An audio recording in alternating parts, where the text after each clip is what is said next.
Hola, buenas tardes y bienvenidos a una nueva caja de música de Fundación Ibercaja, un encuentro mensual virtual para todos los amantes de la música, para aquellos que adoran la música clásica, para aquellos que no acaban de cogerle el punto, incluso para aquellos a los que no les gusta, porque estoy segura que con estos encuentros se van a reconciliar, van a disfrutar, van a aprender y realmente lo van a pasar genial. La música es una de las cosas que nos ha salvado el confinamiento, que nos está salvando en esta pandemia.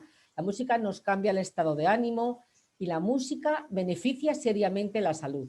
Estos encuentros, como digo, mensuales, comenzaron con Javier Camarena el mes pasado y hoy nos acompaña una de las sopranos más reconocidas del mundo, Ainhoa Arteta. Casi sobran las presentaciones. Bueno, es un lujazo tenerla aquí con nosotros, es un verdadero honor. Tiene una carrera fulgurante, es una artista enorme, una artistaza que ha actuado en los mejores escenarios internacionales. Tiene una voz cargada de emoción, de intensidad, y no solamente ha alcanzado la excelencia técnica, sino que además consigue rozar el alma de cada espectador en cada canción, en cada interpretación. La verdad es que lo estoy contando y se me pone la piel de gallina. Bueno, pues para presentar y para dialogar Ainhoa Arteta con Ainhoa Arteta está con nosotros Alejandro Martínez. Alejandro Martínez es crítico musical, es ensayista, es codirector de la revista Platea, es el autor de las biografías de Tenor Fleta y de Pilar Lorengar y además es asesor artístico del Gobierno de Aragón y del Ayuntamiento de Zaragoza. Bueno, pues muchísimas gracias a los dos, en especial a Ainhoa Arteta. Sabemos que tienes una agenda súper intensa y que has hecho un esfuerzo enorme por estar aquí con nosotros en Fundación Ibercaja. Y también muchas gracias a todos los que lo están siguiendo, a todos los espectadores que lo siguen a través del canal YouTube de Fundación Ibercaja. Tiene la palabra Alejandro Martínez, o sea que cuando quieras, Alejandro. Muchas gracias, Maite. La palabra. Un placer estar en esta segunda entrega ya de Caja de Música, tras la primera conversación que mantuvimos con nuestro querido Javier Camarena. En esta ocasión nos acompaña y quiero agradecerle muchísimo su disposición, su tiempo, su disponibilidad. Nos acompaña Ainhoa Arteta. No hace falta presentarte, Ainhoa, es, como apuntaba Maite, sobradamente conocida, no solamente por el público especializado de clásica, sino por el público en general. Y el objetivo de esta sesión es sobre todo transmitir al público menos entendido algunas nociones básicas sobre cómo funciona el mundo de la ópera, de la lírica y de la clásica en general. Antes de esto, no obstante, sí que me gustaría charlar contigo sobre un poco la reciente actualidad de la agenda musical. Hasta tal punto esta pandemia está marcando la actualidad de la lírica que hace apenas unos días nos hubiéramos podido encontrar, aunque fuera a muchos metros de distancia, pero en Valencia, en el Palau de les Arts, estaba previsto el estreno de Falstaff, una producción que llevabais ensayando pues, largas semanas, desde finales de diciembre. Y bueno, los exigentes protocolos de seguridad que hay en los teatros afortunadamente identificaron varios casos positivos y bueno, el hecho de que se hagan las cosas con tanta seguridad llevó a cancelar la producción y ayer supimos que se pospone hasta el mes de marzo. Esta es una buena noticia, es decir, no se cancela, se sigue adelante con las funciones. Te quería preguntar cómo habéis vivido todo este proceso en el teatro. Imagino que ha sido un terremoto el ver que a la víspera mismo del estreno hay que esperar y pararlo todo. Pues mira, la verdad es que ha sido una situación, bueno, yo he sido uno de los positivos, estoy ahora ya prácticamente recuperada, Ajá, no sabía. pero sí, fui uno de los positivos y como yo, pues prácticamente la plantilla mayor, ¿no?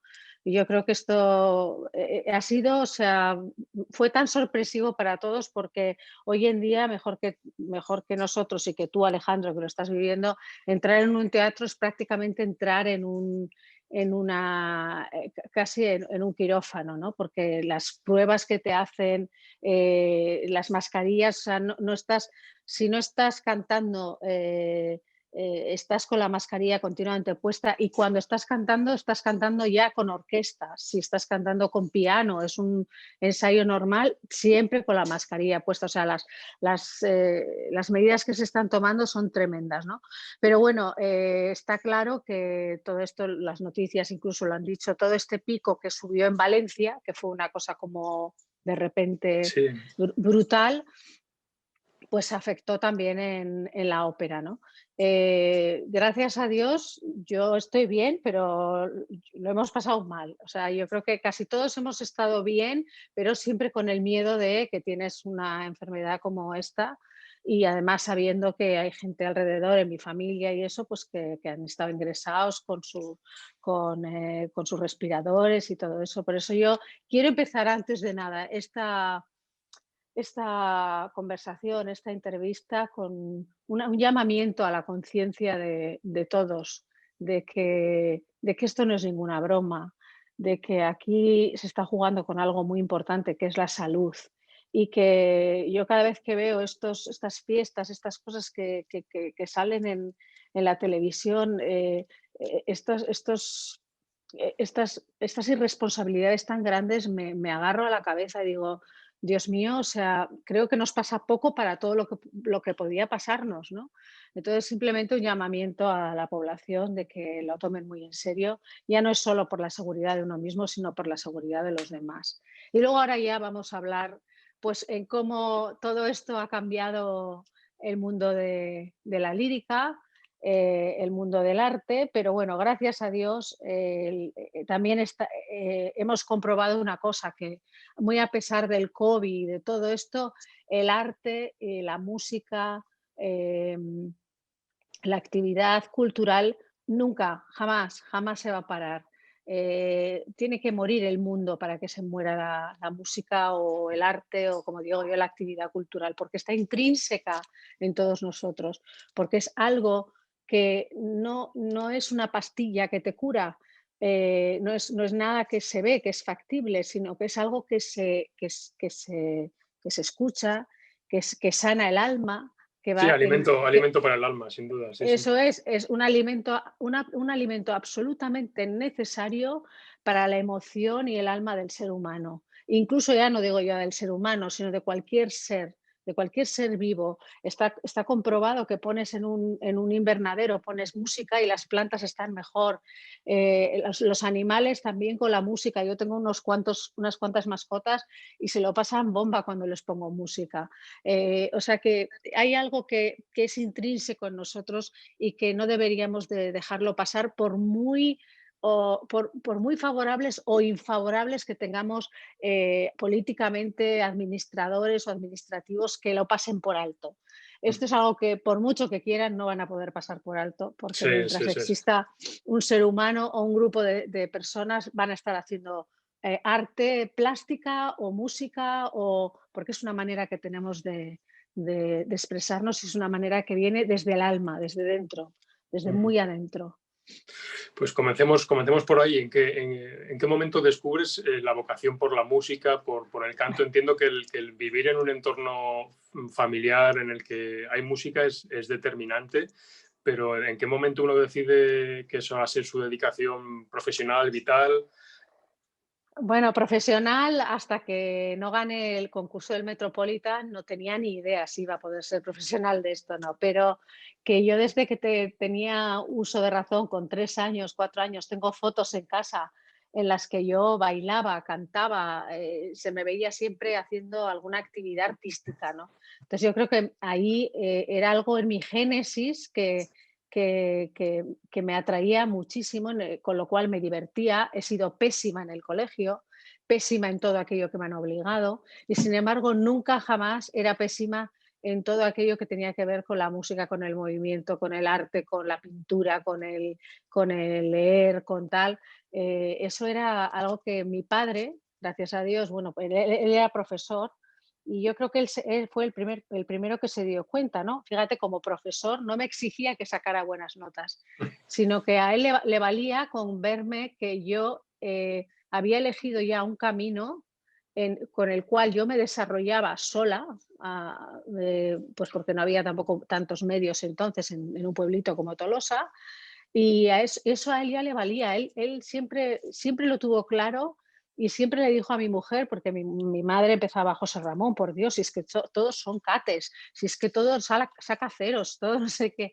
Y él siempre, me acuerdo de la frase de mi padre que decía: Esther, tú de Ainhoa no te preocupes, porque Ainhoa va a salir. Ainhoa está prevista para algo que ni tú ni yo controlamos, pero que Ainhoa tiene algo que es imposible que no le salga de los poros, y así fue la historia, y poco a poco la vida me fue llevando haciendo lo que yo quería, y por eso me siento un ser afortunado, porque encima he podido ejercer de lo que yo he querido siempre, de bailar, de cantar. Era presentadora, otro día era taquillera o sea, es que no te puedes imaginar lo que no era. O sea, jugar para mí era ser otros personajes, bueno, y el día que ya descubrí con 6 años la voz de María Callas, ese día recuerdo perfectamente que fue el único día que me quedé paralizada, porque a mí paralizarme era muy difícil. Y con la voz de María Callas, en esa Carmen que me regaló mi padre, hasta mi padre me observó, que me quedé paralizada, o sea, como, ¿qué es esto? No entiendo nada, pero es algo que me subyuga, ¿no? Y a raíz de aquello, bueno, pues todo el resto. Que fue prácticamente autodidacta, por siendo de un pueblo como soy. Imagino, sí. Pero bueno, pues nada, no hay más, no hay, digamos que no hay más. Yo siempre digo que la necesidad te hace virtuoso, y cuando tú necesitas hacer algo mucho, mucho, mucho, al final terminas siendo virtuoso de esa historia, ¿no? Normalmente, ya lo hicimos con Javier, con Camarena, vamos aderezando la charla con algunos audios y algunos vídeos. Vamos, si te parece, a escuchar una grabación de tu participación en el concurso de Operalia, que eso, si no recuerdo mal, es año 1990 y... Ahora lo veremos. Se me está yendo, a ver. ¿1900 qué? 90 y...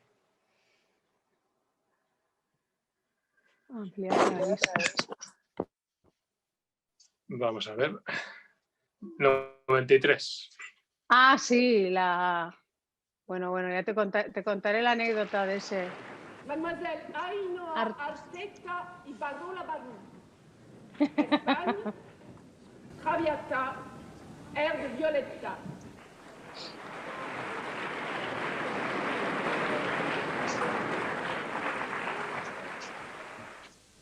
Muy ligerita.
Lo dejamos aquí porque el fragmento es mucho más largo. Y una cosa que me fascina siempre de las voces es que el timbre es reconocible. Es maravilloso que en un vídeo del año 93 siga escuchándose la voz igual. La voz es la misma. Han cambiado muchas cosas, obviamente, de técnica, de madurez como intérprete, pero el timbre exactamente es el mismo. Sí, bueno, más ligerito allí. Sí, sí, eso sí. Era una cría. Bueno, te voy a contar anécdotas de ese concurso en concreto, porque, claro, yo acababa de hacer hacía 15 días el concurso del Metropolitan y lo había ganado. Y lo había hecho, me había presentado con el área del fuego de l'Enfant et le Sortilège, y también mi caballo de batalla era la Traviata, ¿no? Pero fue una Traviata por tozudez, no porque yo fuera o pudiera hacer Traviata. Nunca he tenido la facilidad. He tenido la facilidad en coloraturas, pero nunca he tenido el mi bemol, famoso. Famoso, Fácil, sí. el famoso y fácil, ¿no? Entonces, claro, bueno, en el Met no me lo exigían, pero en este concurso fue el primer año, y entonces se presentaba Imba Mulacha con Nina Stemme. O sea, éramos un grupo que luego hemos hecho carrera. Sí, Y sí, sí. recuerdo que cuando dijeron a ver qué aria, porque ya había pasado a la final, a ver qué aria íbamos a presentar, primero le preguntaron a Imba, y estaba en la fila de adelante, y dijo: yo voy a presentar el Strano, a José Luis, pero con el mi bemol, y me miró a mí, diciendo... Y yo estaba atrás, en la fila de atrás, y dije, pues como dicen los mexicanos, pues yo no. Órale mano, tía, ya le puedes echar aquí, cara. Hay que echarle todo lo que tengas. Y cuando me llegó mi turno, pues me dijeron, bueno, ¿y tú qué vas a presentar? Dije, pues yo también el área de Traviata, y yo también con mi bemol. Y no lo había hecho, te juro, Alejandro, no lo había hecho en mi vida, en la vida.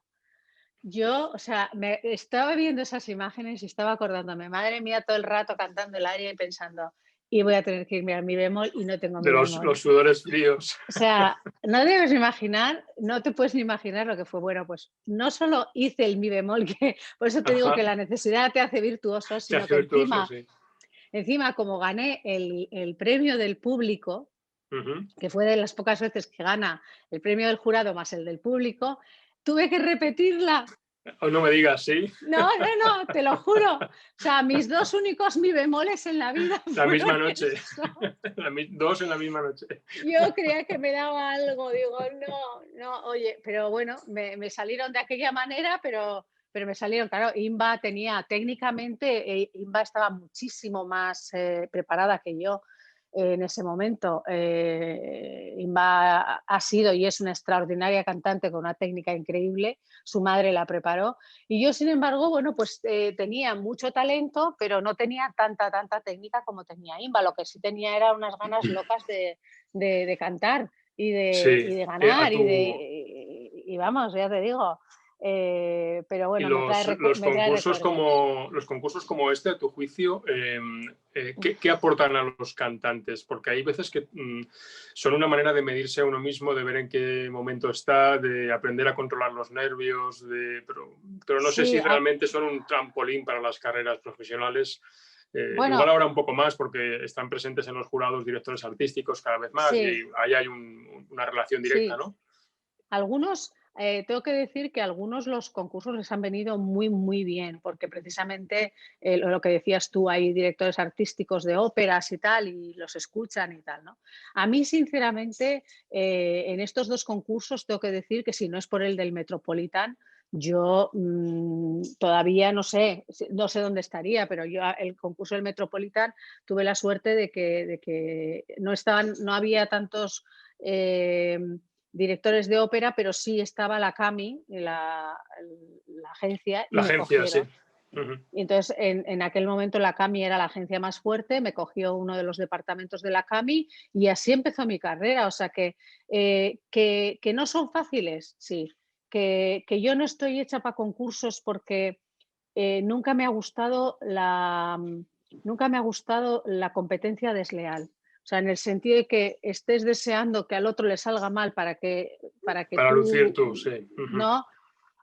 Yo siempre lo he llevado muy mal. Y esto, así como en el Metropolitan, el concepto de competición, no sé si es porque son deportivamente más leales o más deportivos, no tenía ese sentido ojo, en los concursos. En el concurso este, por ejemplo, de Plácido, y esto lo he hablado muchas veces con Plácido, a veces Plácido se enfadaba conmigo y le decía, pero es que Plácido, yo no lo pasé bien en el Operalia, lo pasé fatal, porque venían las del este, que venían, que primero antes de llegar a París pasaban por Transilvania y se limaban las uñas en la casa de Drácula, o sea, era horroroso, o sea, te las querían meter pero por la yugular, o sea, digo, Dios mío. Pero bueno, tengo que reconocer que todo, hasta lo más traumático viene muy bien en esta profesión, porque la profesión en sí es una profesión de sacrificios, es una profesión de entrega, es una profesión bueno, estás de repente ahí en el público, parece que eres Dios por 10 segundos porque se cae el teatro cuando sales a aplaudir y tal, y luego te vas a tu hotel, a tu casa, a tu sitio donde estés, y estás solo. Sí, estos tiempos de pandemia han puesto al descubierto todavía más esta realidad, porque hay muchos cantantes, muchos músicos que tras una noche de éxito no les queda otro remedio que irse a su hotel y pedir al servicio de habitaciones una mísera hamburguesa y como mucho, y eso es casi un lujo ya, ¿no? Y si hay, efectivamente. Por favor, o sea. Sí, no, sí. Pero que la gente sea consciente de que eso pasa siempre, ¿no? Bueno, que no todos son oropeles y grandes fiestas. No. Las hay también, las había y las volverá a ver. Y son fantásticas, pero... Y hay otra cosa que se echa todavía más de menos, que es la familia. Sobre todo si tienes hijos. La vida sigue. Tú puedes ser cantante lírico, pero la vida sigue. Da igual que tú seas cantante lírico, pescadero o electricista. De repente a mí me han llamado, recuerdo una vez que tenía que entrar a cantar, a debutar Tosca, y me llaman momentos antes y mi hijo estaba entrando en la UCI con una historia en un riñón que no sabíamos si lo perdía o no, y tienes que entrar a cantar Tosca. Eso es durísimo, eso es durísimo. Sí. Ya es tarde, no puedes avisar a nadie, o cuando hace poco, cuando hice mi debut de La vida breve de Falla, cuando me dijeron, pues eso, media hora antes, que nunca me olvidaré como Daniel Bianco estaba en mi camerino conmigo y me consoló, me avisaron que había muerto mi maestra desde hacía 18 años. O sea que sí, es verdad. Se pasan muchas cosas que el público tampoco tiene por qué enterarse, porque oye, ellos vienen a pasarlo bien y a pasar un buen rato. Sí, es la gracia del espectáculo, sí, pero... Y como dice tanto Freddie Mercury como dice también el área de Ridi Pagliaccio, sí, ¿no? Show must go on y... Show must go on, y te has preparado para eso, eres profesional. Pero bueno, pues esto en la penitencia está también la alegría, ¿no? Como diríamos. Sí. Vamos a escuchar otro fragmento. Mencionabas ahora Tosca, que es un papel que incorporaste a tu repertorio ya hace algunos años. Vamos a ver una producción que tú ahora nos comentarás, y sobre esa producción te haré un par de preguntas sobre cómo funciona el mundo de la lírica a muchos niveles.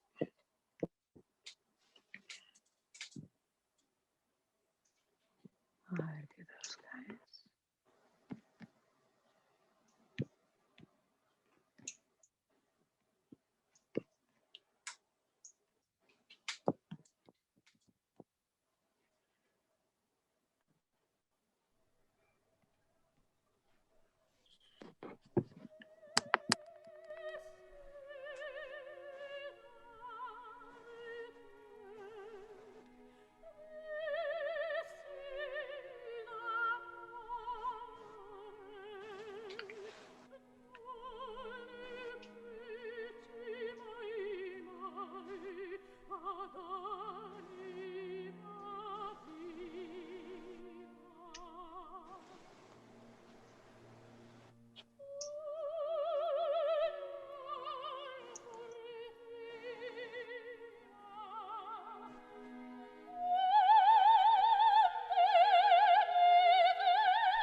Si no me equivoco, estas son las funciones de tu debut con Tosca, nada menos que en el Comunale de Boloña. Estaba pensando en eso, las funciones, yo no sé si no fue la función con que mi hijo estaba muy grave, además. Mira, yo creo que Tosca será uno de los roles que mejor me definen, fíjate, no porque vaya a asesinar a Escarpia, Esperemos, esperemos. tenga alma de asesina, ¿no? Pero me definen muy bien. Soy una mujer con tremendo carácter, tengo mucho carácter. Sí, es un papel temperamental y tú también, sí. No, pero además el carácter del principio no tiene nada que ver con el carácter después, pues soy muy pizpireta, al principio Tosca es lo que enamora a Cavaradossi, ¿no? De Tosca, que es una salsera, ella entra en misa y vamos, parece desde el monaguillo hasta ella puede llevar toda la iglesia. Porque es así, ¿no? Ella tiene que saber dónde está cada cuadro, dónde está cada pincel, dónde está... Ella es así, Tosca, sí. ¿no? Caprichosa, Pero, me tomen todo, sí. Sí, bueno, sí, también caprichosa, pero en plan juguetón, tampoco sí, es... exacto. Porque luego a la hora de la verdad, cuando al final ella tiene todo preparado para marcharse ellos dos y tal, ahí se ve que no es una mujer caprichosa por capricho, sino que es una mujer con mucha mente fría y una mujer... Sí, convicciones fuertes, sí. Y sobre todo una mujer muy fuerte, ¿no? Pero sobre todo, lo que más me convence es que en mitad del caos más grande, sale esta oración. Por eso yo creo que en ese sentido a mí Tosca me roba el alma, porque esta oración que me acuerdo que además que la estaba cantando ahí se me entrecortaba hasta la garganta de la angustia que llevaba ese día. Pero es esa especie de bálsamo, esa especie de rezo dentro de una mujer que ha perdido completamente, está a punto de perder todos los estribos, o sea, todo, de que vamos, lo mismo le sale mal la jugada y la mata Escarpia a él, me da igual, pero sale esta oración y esa soy muy yo, ¿eh? Ahí donde me ves, no sé dónde está, no sé dónde lo he metido, pero tenía... sí, aquí te he visto, tengo, mira, en la mano, mira. sí, te lo he visto antes, sí. Ya tengo Sí. mi rosario. O sea, soy muy de carácter, pero soy muy devota y es uno de los roles con los que más me siento en mi piel, fíjate. Okay. Es increíble. Te ponía el vídeo sobre todo porque es un fragmento muy ejemplar en un sentido. El espectador ve solamente a un cantante, prácticamente no ve a la orquesta porque casi no se ve, oculta en el foso. Y es un buen ejemplo de lo que sucede en la ópera, en la que probablemente hay implicados detrás, sin que se les vea, a unos 100 profesionales, a los que no se ve. Simplemente se escucha al solista al que le corresponde el momento de gloria, pero yo creo que la gente que no conoce cómo funciona este negocio, que también lo es una profesión, es un negocio, sería bueno explicarles cuánta gente hay detrás mientras tú estás cantando un aria como esta. Bueno, yo siempre he dicho que me encantaría, Alejandro, que algún teatro tuviera algún día la buena idea de en los intervalos, en los descansos, en vez de cerrar el telón y que el público se fuera a tomar algo, que dejasen el telón abierto y que se viera toda la gente toda que la sale gente a de trabajar, que sale allí a mover todo y a mover desde los técnicos. maquinistas, peluqueros, yo qué sé, todos, con todas las instrucciones, con todos los aparatos, con todos los walkie-talkies, con esto, con lo otro, para que la gente... Una coordinación tremenda, sí. Para que la gente viera que para que ese show salga, que parece que cantan 4, sin embargo, la ópera es un trabajo en equipo. Por eso, esta última vez cuando tuvimos la Butterfly en esto, ¿cómo se llama? En Oviedo, sí. En Oviedo, surgió un problema que, bueno, que ahora estamos yo creo que todos planteando, todo el gremio de músicos y de cantantes, ¿no? Planteando que nosotros cuando llegamos a un sitio, a un teatro, claro, nosotros tenemos un mes de ensayos y luego empiezan las funciones. A nosotros nos pagan por funciones. Claro, esto también es importante contárselo a la gente. Un cantante no Sí, llega allí, si el estreno es el día 1, no llega el día de antes y no, estrena. no. Hay un trabajo muy largo de semanas y semanas de ensayo. En ocasiones son reposiciones que tienen menos trabajo. En casos como Viena puedes llegar casi la víspera y tener que saltar la escena, pero es la excepción. Lo normal es trabajar lo normal 3-4 semanas antes una sí, producción. o incluso un mes y medio. Sí. Y además, en muchos casos, en Estados Unidos no pasa porque en Estados Unidos sí te pagan los ensayos.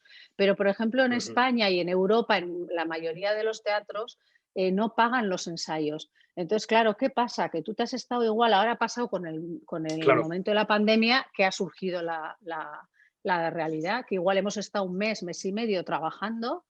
Y si como no hemos estrenado ninguna función, pues nos hemos ido a No casa cobras nada, exacto. con un gasto de tener que pagar un apartahotel o un apartamento pequeño para poder estar esos días de ensayos, más tu comida, más lo que Sí, los gastos corrientes de estar un mes trabajando. de estar un mes trabajando fuera, ¿no? Y eso no te lo cubren. Entonces, claro, recuerdo en esta historia en Oviedo, cuando llegamos ya al ensayo final y tal y cual, y nos pidieron además que lo hiciéramos en streaming, porque era de alguna manera poder justificar Lo a, recuerdo, sí.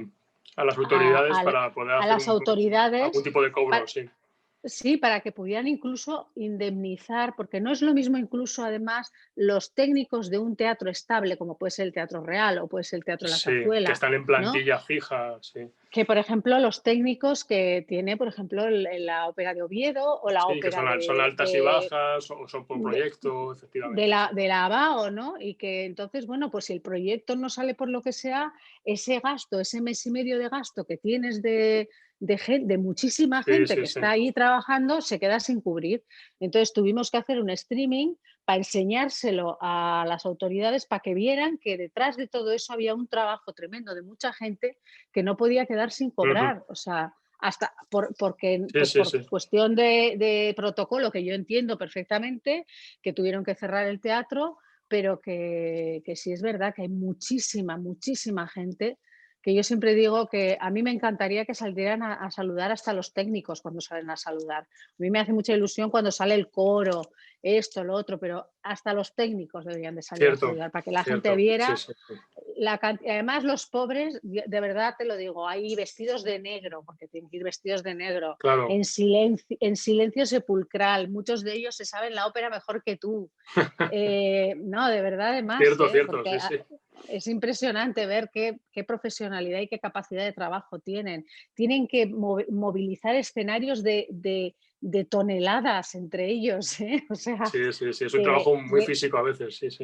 Sí, y que bueno, que ahora con la cuestión del COVID, como se cortó un poco la cantidad de gente que puede entrar en el teatro, pues en este caso tenían que moverlo entre la mitad del staff. Y la verdad es el proceso de ensayos, para la gente que no está acostumbrada, ¿cómo funciona? Contemos un poco, antes de llegar a lo que es la representación del estreno, ¿qué fases hay de ensayo para quien no conozca? Pues mira, primero normalmente suele ser la fase, el primer ensayo normalmente suele ser el ensayo musical, porque el director de orquesta tiene que saber cómo está en ese momento el elenco. Si el elenco que han elegido, que muchas veces no lo elige el director de orquesta, a veces sí, pero otras veces no, lo eligen el staff, que elige la parte musical de la obra. Entonces, bueno, primero el más nervioso suele estar el director de orquesta, hasta que hace una prueba musical y ve que todos están bien, ve por dónde algunos flojean, pues porque igual algunos como yo, me voy a incluir, que tengo muchas cosas muchas veces y llego a las producciones pues que me hace falta un empujoncito de 2 o 3 días con un pianista para volver a refrescar la obra. No es que no la haya hecho ni mucho menos, pero obviamente cuando tienes muchas obras en la cabeza, pues tienes que sacar del disco duro que vete a saber dónde está, ¿no? Pero bueno, el director ya se queda contento y entonces empezamos con los ensayos de escena. Y entonces los ensayos de escena suelen ser mañana y tarde y dependiendo de qué escenas se ensayan. En mi caso, por ejemplo, yo siempre digo, cuando la obra lleva tu nombre, agárrate los machos. Vas a Porque echar ya horas. está. Todas. Todas. Todas. Si se llama Madame Butterfly, como si se llama Sí, Tosca mismo, como si se llama sí. Adriana Lecouvreur, ¿no? Y luego ya a partir de ahí, los primeros ensayos de dirección de escena suele ser con el director de orquesta y con el director de escena, que a veces va todo muy bien porque se llevan muy bien y hay otras veces pues que puede haber roces pues porque el director musical no quiere que cierta frase se cante tan atrás o más adelante, entonces llegan entre ellos acuerdos, tal cual, pero bueno, eso son cosas normales del teatro. Sí. Y luego ya llega un momento en el que le dan el permiso ya al director de orquesta y entonces las mañanas normalmente suele ser el director de orquesta lecturas musicales con la orquesta, pero él ya ha tenido su lectura con los cantantes, que tiene una o varias, a poder ser, si él puede varias, mejor. Y entonces ya va con la lectura que ha hecho con los cantantes y ya va hacia la orquesta. Y luego así poco a poco se va montando y entonces ya entramos en... Primero se hacen en salas contiguas al teatro o salas que tiene el teatro adyacentes y luego ya se entra a escena. Cuando es una producción nueva se tarda más en entrar a escena porque normalmente todo lo que digamos que la obra se está fabricando mientras estamos ensayando a nivel escenográfico, a nivel de luces, a nivel de todo. Cuando ya es una obra que viene de algún Viene otro rodada, teatro, ya que se ha está, hecho antes, viene rodada, es distinto. ya es trabajo que te ahorras, ¿no? Pero por eso se utilizan menos días de ensayos, pero nunca menos de 4 semanas. O sea, incluso cuando una obra se va a estrenar, se llega a tener hasta 2 meses de ensayos. Hasta 2 meses, sí, O sea, sí. ¿Qué puede pasar? O sea Pasa de hecho, sí. O sea, Y en línea con esto, ¿cuál es el procedimiento? Cada maestrillo tiene su librillo en esto. ¿Cuál es el procedimiento que tú empleas para estudiar un nuevo papel? ¿De qué manera te enfrentas a un nuevo rol? Porque es un reto complicado. Hay que estudiar muchas cosas. El texto, la música, hay que prepararlo con un pianista. No es lo mismo trabajarlo a piano que después ver cómo funciona con orquesta, en escena. Es un reto importante. No tiene nada que ver. Además, mira, es verdad que es muy buena pregunta la que me haces, Alex. Cuando pasas a hacer el ensayo musical con el director de orquesta, cuando es un director de orquesta experimentado en voces y experimentado en ópera, normalmente se da cuenta, ¿no? Que las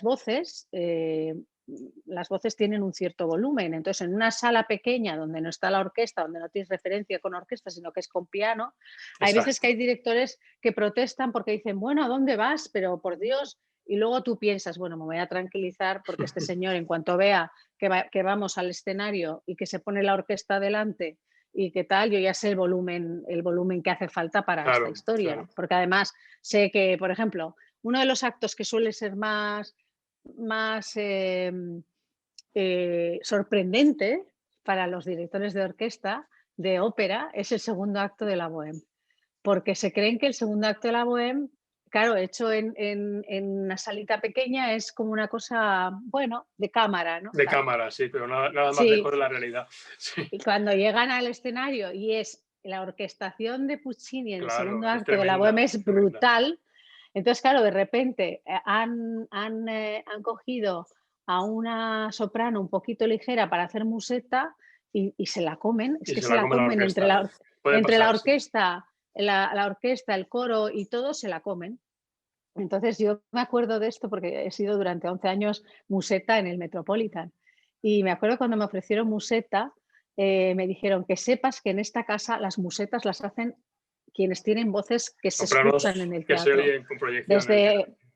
Desde la Scotto, Radvanovsky, todas han hecho museta, Netrebko, todas han hecho musetas en el Met.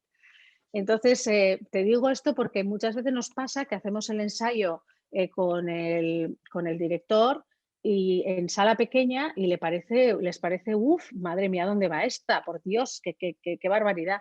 Y luego, sin embargo, cuando llegas a la sala grande, entonces ahí está la experiencia de cada uno y decir, bueno, sala pequeña, contente un poquito, no le des toda la cilindrada a la cosa, para que esté tranquilo, y luego ya cuando vas a la sala Y luego ya nadie, vas soltando. nadie protesta, porque dice, bueno, me hace falta esta y 3 como esta. Y 3 como porque si esta, no, sí. vamos, Sí, sí, me la como. Eso por un lado. Yo creo que me he ido por las ramas, pero... Sí, la ¿qué preparación más está? de un rol, cómo se estudia un rol nuevo, ¿no? Porque hay que aprender Mira, muchas cosas. muchas. Primero, la verdad es que primero enfrentarte con la partitura, ¿no? Ahora, antes era más ad libitum, los cantantes podían hacer cosas más como les venía bien a ellos, a su voz, a su vocalidad y Había tal, más ¿no? libertades, sí, había más Sí, libertades. ahora no, Para bien y para mal, sí. para bien y para mal, eso es verdad. Yo creo que hemos salido ganando porque creo que lo que está escrito ahí en la partitura está escrito por algo. Sí, tiene su razón de ser, sí. El compositor, cada vez que escribe una página de una ópera, no se pasa 10 minutos escribiéndola, es muchas horas, pero muchas horas. ¿Por qué hay un silencio? ¿Por qué hay una semicorchea? ¿Por qué hay un puntillo? ¿Por qué hay un... todo, absolutamente todo está examinado con la mayor lupa que te puedas imaginar. Con lo cual, en ese sentido, si queremos ser fidedignos a lo que el compositor ha escrito, hay que hacer lo que está escrito. Yo tengo un método de estudio y normalmente para que la partitura me entre en voz, primero hago una cosa que los cantantes hacemos, bueno, yo por lo menos lo hago mucho, que es el humming, que es el Sí. o una especie de cosa que es como que esto lo que hace... Sí, son calentamientos, sí. Son calentamientos, pero esto es muy importante, no solo para calentar la voz, sino porque lo que consigue es que el flujo de aire, porque claro, llenar el aire lo llenamos prácticamente todos, de peor o de mejor manera, pero lo llenamos. Pero este ejercicio es muy bueno para la dosificación del aire. Regular cómo sale el aire y que sea Eso sostenido es. y mantenido, sí. Y en un legato, en un lo que sea. Entonces yo la primera etapa de mi estudio en una partitura suele ser solamente la canto así. Y es un periodo en el que utilizo para fijarme muchísimo en lo que está escrito en la partitura. Tanto el silencio como la corchea con puntillo. O sea, es como verdaderamente una operación a corazón abierto, ¿sabes? Que tienes que ir con delicadeza, con por qué aquí, fíjate, aquí ha puesto la misma frase con puntillo y aquí la misma frase sin puntillo. Sí, buscar los porqués, las razones, no sé. Las razones, luego te vas a la literatura, te vas a... Buscando referentes externos, para contextualizar. Sí, fíjate, en esta última Butterfly, por ejemplo, por decirte, ¿no? En esta última Butterfly descubrí que luego después encima de Butterfly he tenido que hacer Falstaff, ¿no?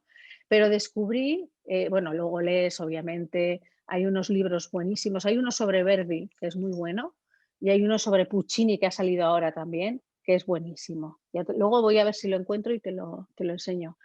Y descubres en la historia de los compositores por qué ciertas cosas, por qué ciertas no.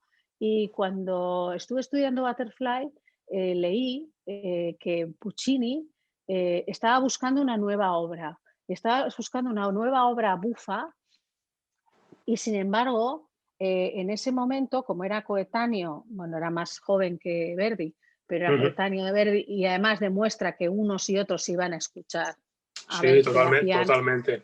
O sea, todos tienen, gracias a Dios, todos tienen referencias unos de otros, influencias, sí, sin duda. Y referencias de otros, ¿no? Que cuando vas ahondando en la música te vas dando más cuenta, ¿no? Fue a escuchar Falstaff.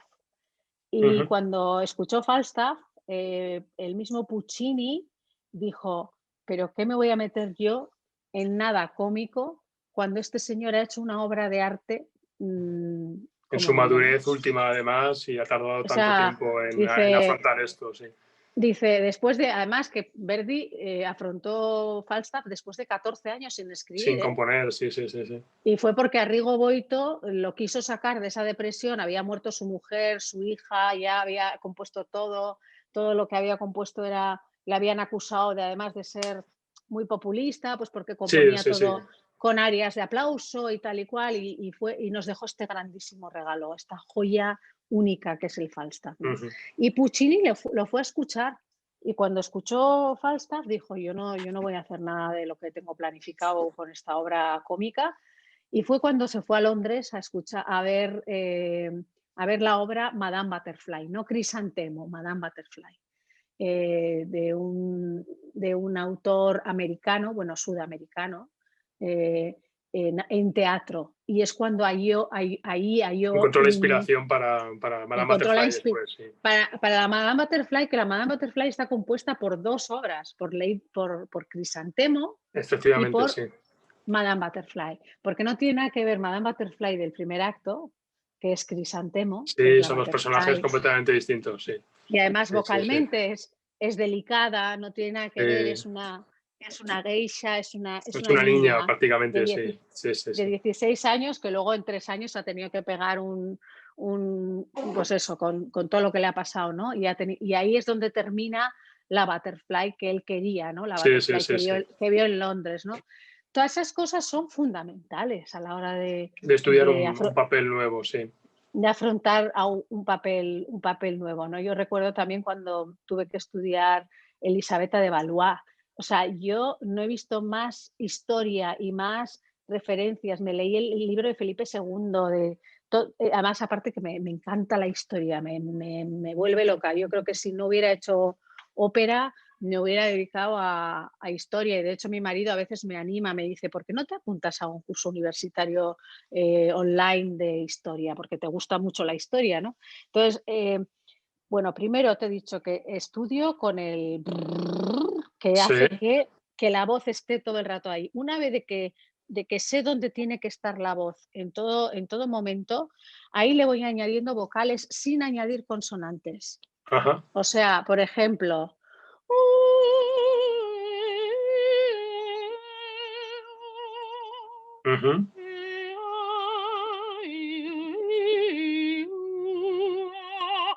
¿entiendes? Todo vocalizado, sí.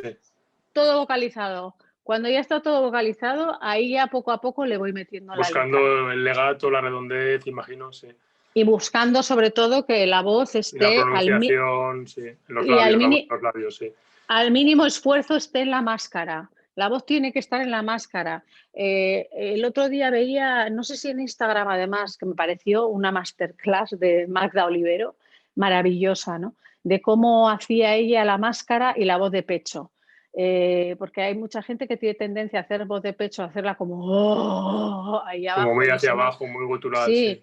Y no, y la voz de pecho no es que tiene que ver, que tiene que tener parte de pecho. El resonador va hacia abajo, pero la voz sigue estando arriba, sí. Pero la voz tiene que estar en la máscara, ¿no? Entonces lo más fundamental es que esté en la máscara. Y así voy preparando poco a poco mis roles, eso sí, con pianistas. Sí, preparadores, coaches. Sí. En este caso tengo a Javi, que llevo ya 2 años trabajando con él. Y bueno, pues así, lo que me gustaría es poder preparar más cosas, o sea, poder preparar con más tiempo muchas cosas, porque hay veces que, por desgracia, la agenda no da margen para hacer las cosas como uno quisiera muchas veces, sí. Eso es, los aviones nos ponen antes al cuerpo que a la voz. Yo siempre suelo decir, cuando llego a los teatros, digo, a ver, ha llegado mi cuerpo físico, mi voz creo que está todavía en el Atlántico. Hay que esperarla un poco, sí. Por algún lado, ¿vale? Y el cerebro tampoco sé si le ha dado tiempo a llegar, ¿eh? Pero bueno, es que es así, es lo que hay. Bueno, pues por ir terminando, ¿qué tienes en agenda próximamente? Imagino que este Falstaff que se ha reprogramado, que va en marzo, si no recuerdo mal, y imagino que también recitales, conciertos, incluso en Zaragoza creo que hay una cita para final de primavera. Bueno, no sabes qué ilusión me hace. A mí el Auditorio de Zaragoza lo quiero muchísimo, lo adoro. Ha estado presente en mi carrera desde el principio y además yo creo que es uno de los auditorios que tiene, como decía Camarena, el otro día lo veía en el Instagram. Sí. Pero ¿qué acústica tiene este auditorio? Yo le decía, desgraciado, no sabes tú bien la acústica que tiene el Auditorio de Zaragoza. Una de las mejores del mundo. Bueno, pues mira, ahora mismo tengo lo más próximo el 5 y el 7, Manon Lescaut en versión concierto en Pamplona. Cierto. En Baluarte, sí, en el Auditorio Baluarte de Pamplona. En el Auditorio Baluarte. Y luego, que Dios quiera y se pongan todos de acuerdo, cruzamos los dedos, porque tengo La vida breve de Falla en Oviedo, que va por medio del Teatro La Zarzuela, y la reposición de este Falstaff. Entonces, la verdad es que tengo que decir que todos los teatros y todos los directores están haciendo esfuerzos para que podamos... Para cuadrar todo, que es un encaje de bolillos difícil, sí. Es un encaje de bolillos difícil, pero es verdad que están haciendo todo lo posible para que podamos encajar y no perdamos, porque no estamos para perder absolutamente nada de trabajo. Nadie. Así que yo, pues eso, he hablado ya con ellos y bueno, en eso estamos, ¿no? En poder hacer. Y luego, bueno, pues supongo que suma y sigue, ya no me acuerdo, porque yo la verdad es que suelo tener... Sí, son muchas, a corto plazo mejor a corto plazo que... Sí. Sé que tengo Tosca en Bilbao, sé que tengo algunas cosas más y bueno, y conciertos y recitales. Y lo que sí tengo es siempre muchas ganas, porque sabes que hago mucho recital. Y entonces, bueno, pues tengo muchos proyectos para presentar en los teatros, porque claro, yo llevo 25 años de recitalista y 25 años de recitalista no puedo ir con el mismo recital. Entonces, no, hay que ir dando vueltas al programa, claro, y lo has hecho estos años, has cambiado mucho de programa, sí. Y hay muchas cosas muy interesantes que estoy investigando en cuanto a repertorio, incluso repertorio español, repertorio operístico que tiene que ver con Lied y con cosas así, que bueno, pues que iré haciendo poco a poco. Y luego yo supongo que de aquí a no muchos años, pues me gustaría empezar también a incorporar poco a poco la docencia, porque creo que es importante para todos nuestros cantantes y para todos nuestros talentos españoles y gente que quiere hacer esta profesión, el traspasarles el legado que nos han traspasado. De generación en generación se ha hecho y hay que seguir haciéndolo, sin duda. A mí en mi caso me lo trasladaron los más grandes, he tenido profesores enormes, maravillosos, y no me gustaría que cayera en saco roto y poderlo compartir. Pues un placer, Ainhoa, mil gracias por tu tiempo, me alegro mucho de hablar contigo, de ver que estás bien, no sabía que había sido positivo en COVID, así que celebro verte bien y que hayas pasado por la enfermedad de manera, entiendo que más o menos leve, ligera, a pesar de algún día malo que habrás tenido seguro. Sí. Y cruzando los dedos todos para que la agenda se mantenga, ojalá nos podamos saludar, aunque sea a muchos metros de distancia en Valencia, ese Falstaff, a ver si sale adelante y ojalá, porque es divertidísimo. Es la primera vez que le vais a ver en bañador a Arteta, ¿eh? Pues no, ya, en serio, con eso ya está todo dicho. Pues nada, un abrazo muy grande, Alejandro. Muchas gracias. Y gracias a Ibercaja por esto. Efectivamente, gracias a Ibercaja por acoger esta segunda entrega. Muchas gracias. Alejandro, muchas gracias. Ainhoa, no solamente la presencia tuya en escena siempre es apabullante, son representaciones llenas de belleza, de elegancia, sino que en persona transmites ese mismo brillo, esa misma fuerza y esa misma raza. De verdad que ha sido una delicia y acuérdate de aquella frase que decía el entrenador del Barça, siempre negativo, nunca positivo. Así que cuídate mucho, cuídate mucho, pero te vemos que estás fenomenal y eso nos tranquiliza y nos alegra. Y bueno, un beso muy grande. Nos vemos el próximo mes en la siguiente entrega de Caja de Música de Fundación Ibercaja con el compositor Antón García Abril. Muchísimas gracias, gracias Alejandro. Qué gran amigo. Y estamos Muchas en contacto. Gracias. Gracias a todos. Chao.